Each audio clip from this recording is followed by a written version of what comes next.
Hello everyone and welcome to the live Q&A with me, Professor Michael Scott. Can you believe it? It is our 99th live Q&A since we started back in the summer of 2018. How time has flown. 99th, and next time will be the round 100. So I hope you can join both today and next time as well, as we will be celebrating. So bring your party hats indeed. But for today, we have a great lineup of questions for you. Thank you as ever for sending in your questions about the ancient world. This Q&A wouldn't be anything without your questions. So do remember to keep sending them in, particularly for the 100th Q&A. We want some good questions for the centenary. So you can send them in via the Facebook page, or you can send them in to michaelscottacademic@gmail.com, or you can send them over Twitter or over Instagram, and we'll put them in the list, and then we put together a big list, and then we look through them and start to think, what might be the good questions and interesting questions to answer on the day. So hello Lorraine on this very hot day. Hello Elizabeth. Hello Rachel. Hello Madalena. Thank you all so much for tuning in. Yes, it is a hot day indeed, but here in the UK it's going to get hotter. Some of you may have heard, and some of you may be dreading what's coming at the weekend and the beginning of next week, because apparently we are going to be having the hottest day in UK history on Sunday or Monday coming up next week. And of course, that would be the ideal day to have scheduled my university's graduation ceremony for our 2022 Classics graduates. So yes, on Monday, on perhaps the hottest day in British history, I will be sitting inside a building, wearing a suit and a tie, and my kind of PhD academic robes over the top of that, up on a stage in front of a whole series of hot theatre lights, as we applaud and celebrate the amazing achievement of our graduates, and I get to give out some very special individual awards as well. So I suspect I'm going to be sweating quite a lot on Monday. I hope you guys have got better plans for the Sunday and Monday and cooler ways to be spending your time. Yes, Anna's just reminded us, of course, thank you very much. You just watched Invisible Cities Florence. Yes, the programme's just finished about 15 minutes ago or something, didn't they, on BBC Two. So this week they are showing on BBC Two in the afternoons all of the old Italy's Invisible Cities series. So Venice, Florence and Naples. And if I am correct in thinking, there is also a special day on PBS America. So PBS America UK, this coming Saturday, if you don't have anything to do on Saturday the 16th of July, they are doing a triple bill back to back of ancient invisible cities. So that's Cairo, Athens and Istanbul, starting at 7 p.m. UK time on PBS America UK. So Cairo at 7, Athens at 8:15 and Istanbul at 9:35. That will be quite a watch all the way through as you zoom through the ancient world. So hello everyone, thank you so much indeed for tuning in. Wonderful to see you all. Thank you so much indeed. The kind of brilliant. And we're going to get stuck in with a question that came in from Mark Gannon. Do you think, with the problems of travel at the moment from the UK, and I think we're thinking about COVID, we're thinking about all the delays at airports, we're thinking about all the problems with luggage, etc. Is it a good time to visit ancient sites throughout the UK? Yes, Mark. Yes. I absolutely would agree with you. If you are in the UK and you don't fancy going through the rigours of an airport this summer, then do and absolutely start reaching out and visiting some of the amazing sites around the UK. And one of the ones that we wanted to actually point out is happening is in my neck of the woods, in Coventry's neck of the woods, near the University of Warwick, Lunt Roman Fort, which if you haven't been to Lunt Roman Fort, it's an absolute treasure, it's a gem. And they have got their Lunt Roman Festival that is happening this Saturday, July 16th and Sunday, July 17th from 10 a.m. to 4 p.m. So go to Lunt Roman Festival, take your phone with you and watch PBS America UK, Ancient Cairo, Athens and Istanbul simultaneously from the Roman Fort. That's how to do it. You'll be able to see Roman and Iron Age warriors in reenactment-tastic action throughout the weekend. They'll go head-to-head in a series of live Roman military pieces. But that's just one of the amazing places you can go, of course. And you can go to Roman sites from in Wales, Caerleon, one of my favourites, all the way up to Hadrian's Wall, of course, celebrating its 1900th anniversary this year, through in the Midlands to Coventry and Roman fort, all the way down, of course, to the amazing sights of Roman London, including one of my particular favourites, which is the Mithraeum under the Bloomberg building. And of course, as Tracy's pointed out, don't miss the baths. Absolutely, the baths at Bath either. So fantastic. Lots for you to get out and see and to really enjoy and engage with. And just think about the wealth of culture that was here with us. And in fact, Roman Britain will be coming back if hopefully we'll get a chance to think about a question that Linda Montague sent in a little while back, asking about when things started to go wrong for the Roman Empire and when the Romans started to wave a goodbye to Britain. So Mark, absolutely, I'm fully behind you. I'll see you in the museums this summer. Mariam Zaidi has also sent in a question. Thank you again, Mariam. So after reading Ancient Worlds, I hope you've enjoyed that, a question comes to mind. Propaganda was a part of ancient politics, but what was the role of fake news back then? Is fake news rather a modern concept, or was it present in ancient times as well? Well, Aaron, you asked an excellent question, because actually I gave a talk on this at the University of Warwick's Resonate Festival back in April time, and the title was exactly that, Fake News, part of the ancient world or not. I love the fact you're all sharing your favourite places around the UK. Dawn, the Villa of Cirencester, Rebecca, Porchester Castle, Sarah, good afternoon, this is a nice surprise. Did you not realise you were going to be coming to the Q&A this afternoon? Was it not in your diary, Sarah? Well, it's a very nice surprise that you could join us as well. We did a talk that thinking about not just fake news, but other issues and problems with the modern politics, thinking about voter apathy and other things like that, and how looking back at the ancient example might provide some solutions, or at least indications of things that we might do to tackle the problem. So we were talking a bit about fake news, and absolutely fake news was an integral part of ancient politics, and thinking particularly about ancient Athenian democracy, because remember, when you think about it, what were the indisputable sources of news in antiquity? We kind of imagine that there is a hard and fast truth, right? And to a certain extent, we might think that we get that truth through different news sources today, as well as being able to go and consult official records. But what was that like in antiquity? Where could you go to get that official record? So we know that the ancient Athenians put up shorthand records of decisions made by the assembly on stone. They inscribed them, big inscriptions that were set up on stelae. So we know that there's that kind of official record. We know also there was actually an archives house in ancient Athens whereby records were kept on less permanent forms than stone about debates and things that had been talked about. But all of that, of course, depended on your ability to go and read. And literacy, we don't think, was actually that high within ancient Athens. So we're talking about a population of Athenian male citizens, many of whom may have not been able to actually engage with the official records, the shorthand records of what had been decided. And of course, that was only going to cover a very, very small percentage of the things you might actually want to know whether or how they definitively happened. And something really kind of the weak point of Athenian democracy was that at the end of the day, it depended on talking and people being able to persuade one another of things. And basically, if you were better at persuasion, then you were better at making people believe that what you were saying was the truth. And of course, who were the people who were better at persuasion? They were often the richer elites who'd had all the training in rhetoric and oratory. And there's a beautiful quote from Socrates, actually when he's on trial for his life, when he stands up after his accusers have made their case. And he says this, he says, I don't know, he's talking to the jury, I don't know whether you've been persuaded by my accusers, but as for me, they spoke so cleverly that I've almost forgotten who I am.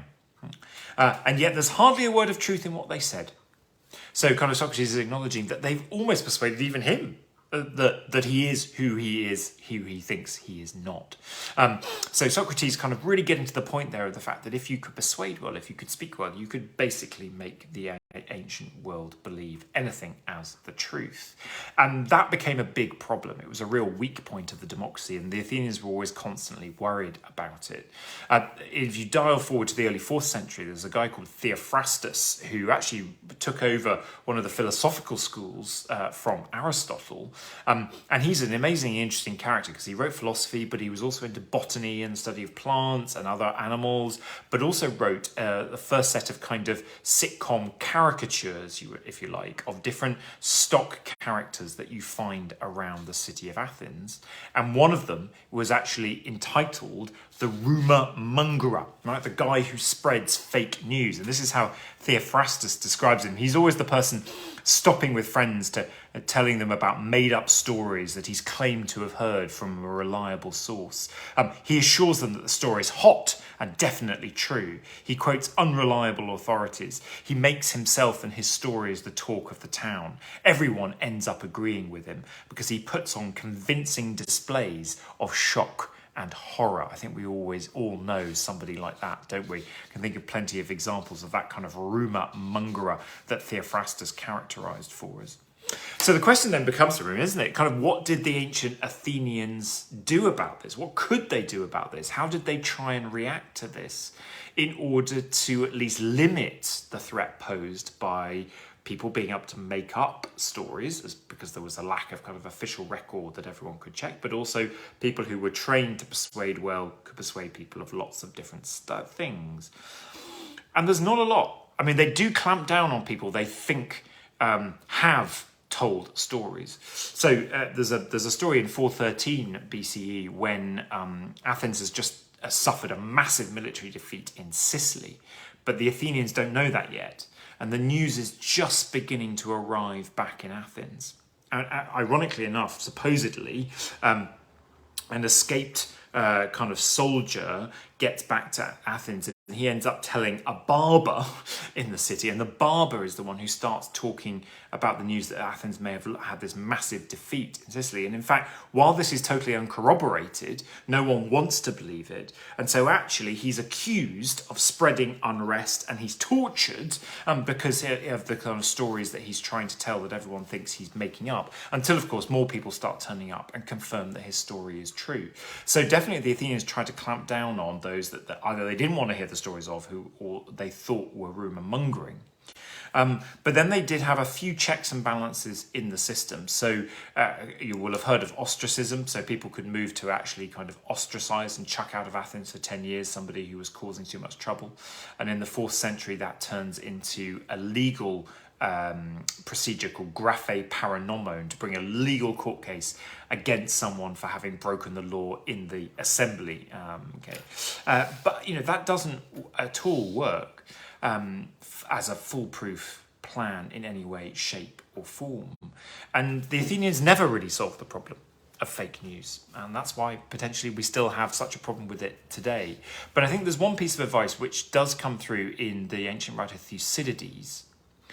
And he talks about an obscure orator that we hardly heard much about, but it's called Diodotus. And he says this, he says, if the man who persuades and the man who follows were damaged equally, were punished equally, then you would judge more sensibly about things. But as things are, there are times when in anger after a failure, you punish the man who persuaded you for his misjudgment, but you don't punish yourselves for the mistake of believing him, for which you are collectively responsible. So Diodotus is making that point that unless we actually see ourselves as equally responsible for buying into the fake news as the person delivering and putting forward the fake news, we're never actually going to take seriously enough trying to find a solution and take the job of judging whether news is true or not, whether stories are true or not, whether what people say to us is true or not, seriously enough. That we have to suffer the ill effects too of getting it wrong, not just turning on the person who turns out to have been spreading the rumours in the first place. And that, I think, is something that is still quite hard to swallow now, as it was in antiquity, but possibly is one of the only surefire routes to us investing more time, energy and effort in the question of actually judging people in the first place for what they say. Absolutely, Rebecca. Yeah, we have a responsibility to be critical for the information we read and hear. And do you know what? What's so fascinating is that actually when you look at the cognitive behavioural studies around how we listen to people, that demand for us to be critical of the information we hear is actually not something that is naturally wired in our brains. They've done lots of studies in America where they've looked at particularly audiences who come into contact with very charismatic, very persuasive speakers. And they've actually watched their brain activity while they're listening to those speakers. And something happens really oddly in the brain when the audience have sort of bought into and decided and sort of fallen for, if you like, this charismatic, persuasive speaker. The prefrontal cortex at the very front of our brains, which is where we do critical analysis, switches off. So we are hardwired in our brains. Once we've made that decision that this is a charismatic, sort of trustworthy speaker, we stop critically analysing what it is they're telling us. We sort of go, it's okay, we don't need to judge that anymore. We can just accept it. Now, the scientists think that this actually relates back all the way to, early caveman days and survival instincts, because at the end of the day, if you've got a group of people who are all arguing about what to do, at the end of the day, that group is not going to survive. At some point, in order to have the best chances of survival, the group has to buy into a leader and then follow the leader as a defined group. And people think that this switching off of the critical analysis of the prefrontal cortex is to do with that, is to enable us to actually form groups and follow leaders in order to have our best chances of survival. But what it means is that once people pass that initial test, we then stop critically analysing. That's the way our brains are naturally wired. Whereas actually what we need to do is constantly be pushing back against that and remembering that we have a duty and a job to critically analyse and think about everything that we hear. So there we go. That's our job and duty for us going forward. And the lecture is over. Marion, thank you so much indeed for your question. Good afternoon, everyone. Just tuning in from watching Invisible Cities Florence. I hope it's been absolutely brilliant and you've enjoyed it. And it's brought back some good memories. Definitely has for me as well, kind of looking back at the fab places that we got to. And kind of thank you again, Miriam, for your question. Now, we're already kind of running through time, but I wanted to say, first off, if you're in France by any chance, happy Bastille Day, kind of July 14th, absolutely fan-dabby-dorsey. Alexis, you almost missed the 99th, but you're here, thank God, indeed, that's absolutely brilliant. Welcome, thank you very much for joining us. And of course, also we were going to come back to a couple more questions, but let's have a think about some of the things that have been happening around the world about or indeed in the kind of lands of antiquity. So some of you may be have seen this, that the UK school Latin course, that's the Cambridge Latin course, which is used by lots and lots of people for learning Latin these days in the UK, has had an overhaul, particularly thinking around the image that it's portraying as you learn Latin of what the ancient Romans were like. And this dates back to a complete furore that broke out several years ago now, talking about whether there was a lot more ethnic diversity in the ancient Roman world than we kind of have that impression in our heads perhaps initially. And we know that to be the case. Actually, ancient Roman Empire was incredibly ethnic diverse because of all the different groups of people that came in under the auspices of the Roman Empire, and the way that what the Romans then did, particularly with their army, was then to take people from one region and make them soldiers working and serving in another region, which was a brilliant way of ensuring that people weren't looking after their own. But it also meant that, of course, as a result, alongside that military swapsies that was going on all over the place, and of course the trading mecca that was the Roman Empire, bringing people in and transferring them all over the place, Rome was an incredibly diverse community of people. And one of the things that I always remember that underlines this for me is that we have here in the UK, up near Hadrian's Wall and around, we have gravestones of traders who were there serving a number of the military contingents up in that part of the world. We have gravestones of people who came from modern day Syria and from the communities of Palmyra, for instance, but who ended up dying and being buried in the UK. So here we are, we have to understand and reflect that sense of diversity in the Roman world. And now the Cambridge Latin course is doing that in their newly reissued course that's had its first overhaul in 50 years to ensure that we are getting a full range of people in the teaching text. So not just the kind of elite aristocratic Romans, but of course getting women, getting enslaved people, and also getting that diversity across the scope. Really, really, really important.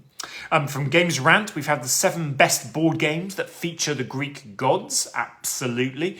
Dawn saying, having completed the first year Latin, I would recommend everyone to learn the great language. Absolutely, Dawn. Have you been using the Cambridge Latin course, or what course do you use? Let us know which you've been using and what you found has helped. The 7 best board games that feature Greek gods. So it kind of, isn't it crazy that the Greeks, ancient Greeks and Romans have been there since the earliest video games, earliest board games, earliest plays and theatres, earliest movies, earliest TV series. They've been there all the way through. So do check that out and see which is your favourite. We've talked about the fact that Italy's Invisible Cities is on TV as we speak these days, and this weekend there is a triple bill of Ancient Invisible Cities on PBS America. We've talked about Coventry Lunt Roman Festival returning this weekend. And then in August, if you're anywhere near Edinburgh and you can get to the Edinburgh Festival Fringe, then Antigone the Musical is going to be on up there from the 15th to the 20th of August, and then the 22nd to the 27th of August. Now, Antigone, as many of you will know, is not exactly a comedy.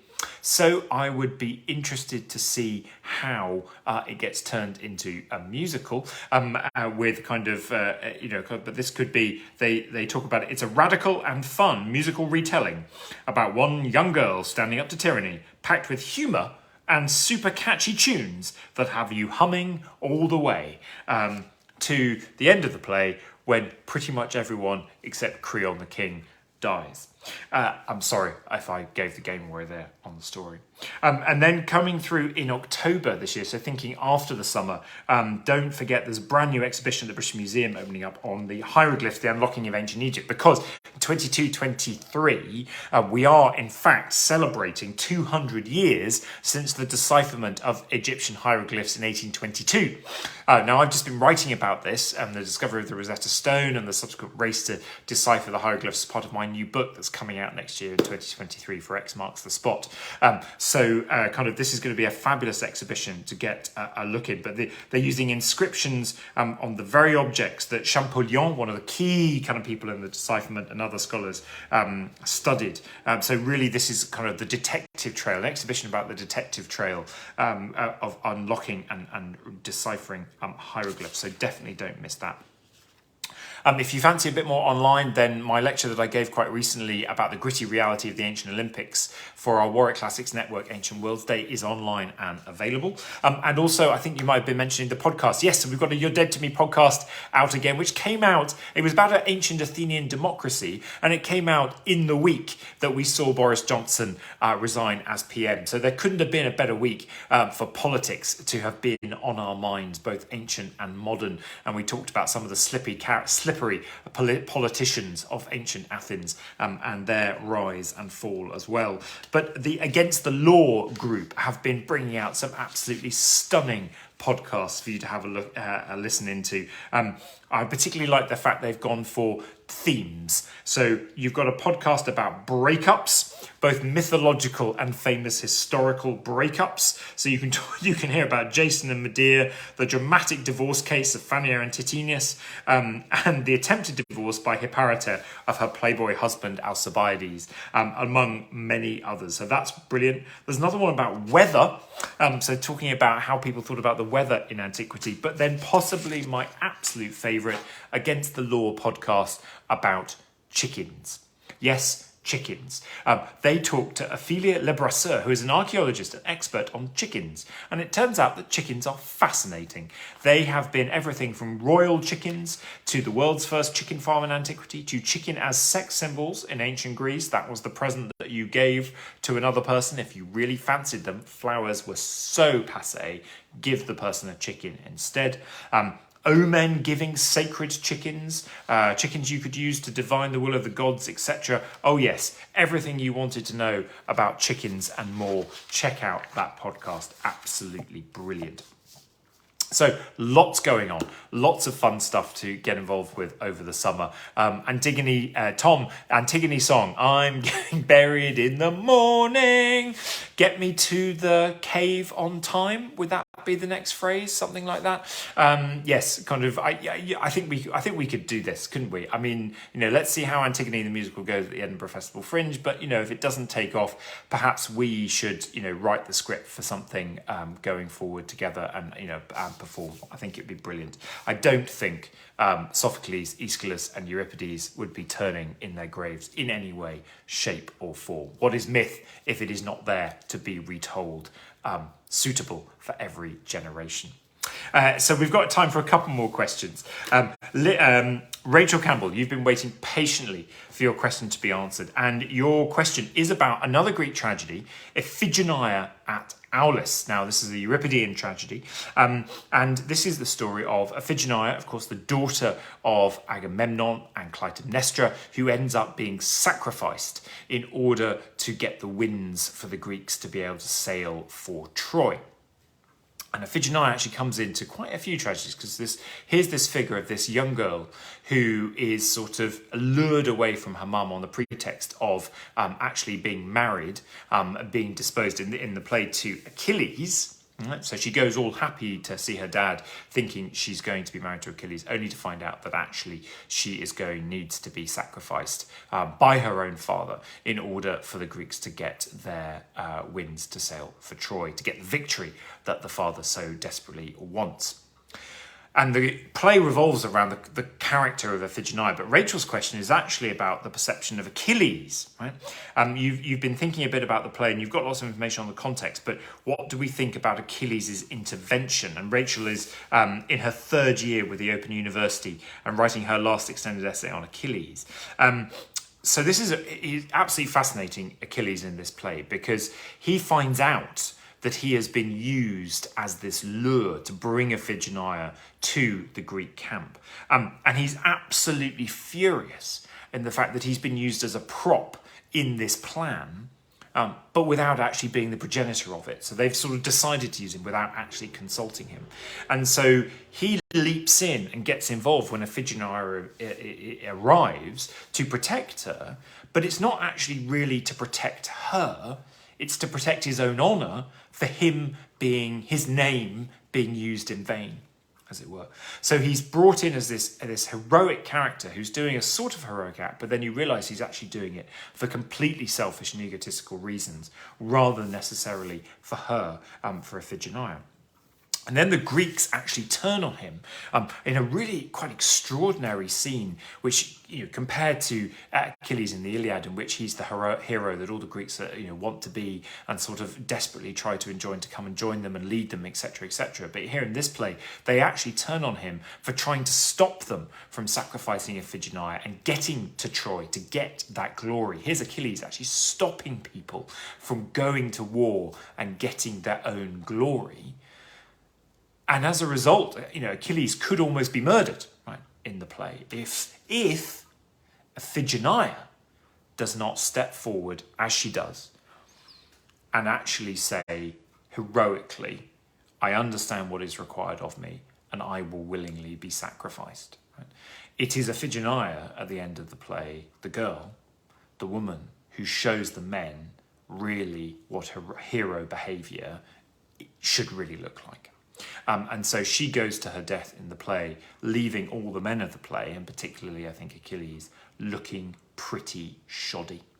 And Achilles very much in particular, because we are disappointed in him as a character, I think, through the play. And Dawn and others are talking about Saint's book, absolutely, of the Iphigenia, absolutely brilliant, and well worth having a look at as well. So I think, we see Achilles, we're expecting so much from Achilles because of the Iliadic background to him as the hero, and he ends up sort of leaping into that role and then disappointing us so extraordinarily, and then being the Greeks simultaneously disappointing us, and Iphigenia showing them all up by doing what she realises needs to be done. So absolutely extraordinary play. Do enjoy if you get a chance to see it.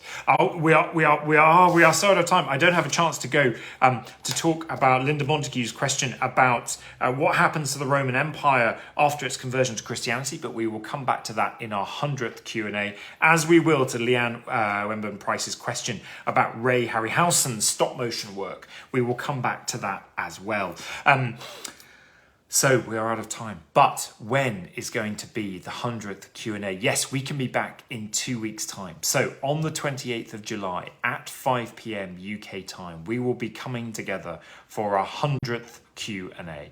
There will be a prize week. It's a prize week, so all the questions we've been answering since the last prize, we'll be choosing the best to give a prize to, and we'll also be looking back over the course of every prize-winning question that we've had over the course since August 2018 to now, over the last 100 Q&As. So quite something to do, along with answering your new questions, so do keep them coming in. Tracy, you were kind of saying it's a 4-hour special. No, we'll keep it to our regular half hour, but I want you to come all with a glass of something in hand, in order to raise a glass to the Q&As and to yourselves for a brilliant journey over the last 4 years. And if you would like to send in any particular stories or things that the Q&A has evoked for you, or particular memories of listening, where you've been when you've listened or watched one of the Q&As, or something it's made you go on to do, or something that it might have inspired you to read more about, right, these are the things we'd love to hear from you over the next 2 weeks. So you can tell us through michaelscottacademic@gmail.com,